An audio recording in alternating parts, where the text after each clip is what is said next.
On May 5th, the last part of James Gunn's Guardians of the Galaxy opened in theaters, and the story of our heroes came to an end. And what an ending it was! With Volume 3, the story around the raccoon Rocket, Peter Quill aka Star-Lord, the tree-like being Groot, Gamora, Mantis, Drax, and Nebula was brought to a proper close. Many tears were shed, and not just in the film. It was obvious beforehand that not every character may say goodbye to the franchise, but after the brilliant ending of Guardians 3, we can now start making some predictions. So, in case you weren't able to make it to the post-credit scene, or your eyes were just too watery, we've summarized the whole ending of Guardians of the Galaxy Volume 3 for you in this video. However, be warned, as this can't be done without massive spoilers, of course. What certainly surprised many after all the speculation before the release is that James Gunn has let each of the Guardians survive.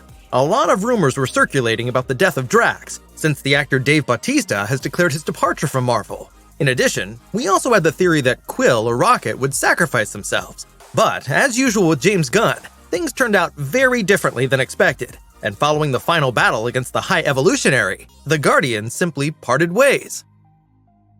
It all starts with Peter, who finally wants to face his past on Earth after many years. So, he sets out to visit his grandfather, who is already over 90 years old, but still alive. But a comeback of Star-Lord is as good as certain, because, as could be seen after the post-credit scene, it said that the legendary Star-Lord will return. The fact that he might head back to Earth was teased over and over again during the film. Before that, he was mainly busy mourning the new Gamora. Since these two will probably no longer become a couple, going back to his home is also only logical. Now, of course, speculation begins as to when and how he will celebrate his comeback. Our guess here is, of course, the movie Avengers: The Kang Dynasty. Even though we won't have anything to do with the new Avengers, it's still possible that he will come out of retirement for the final battle against the supervillain.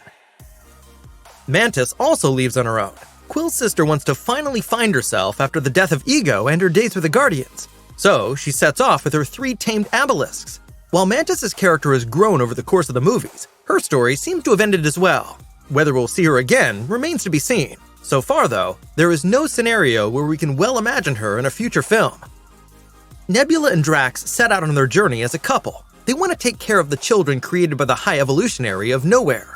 A return of the two seems actually impossible. While Nebula has become more and more mature as mother and good voice of the group, Drax also became increasingly aware of his true identity as the film progressed. As stated in the film, Drax the Destroyer became Drax the Father.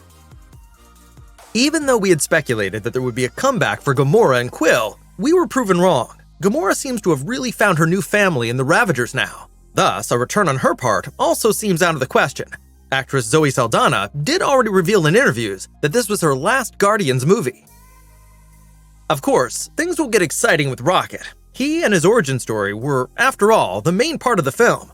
Since the galaxy will always need its Guardians, he ended up being named their new captain. We finally got to meet his new team in the mid-credit scene. Not only do we see that his beloved music will continue to be a part of the Guardians, the new squad is also made up of familiar faces. Groot is now King Groot, so even bigger and stronger than we've ever seen him. In the scene, he resembles more a boulder than a tree. Kraglin stays as well, after finally being able to control Yondu's arrow. Of course, Cosmo can't leave his side. Also joining them is Adam Warlock. His role was one of the most interesting new additions to the film. Beforehand, many have already wondered how this can go well, to cast Adam Warlock with Will Poulter. But James Gunn surprised us yet again, and turned him into a villain who doesn't want to be evil at all.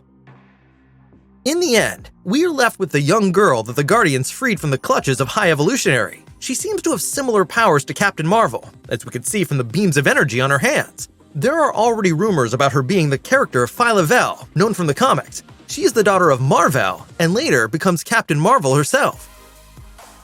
Whether we will see the Guardians again in one or another constellation remains unclear. So far, it just seems too unlikely that Disney could entrust this project to anybody other than James Gunn.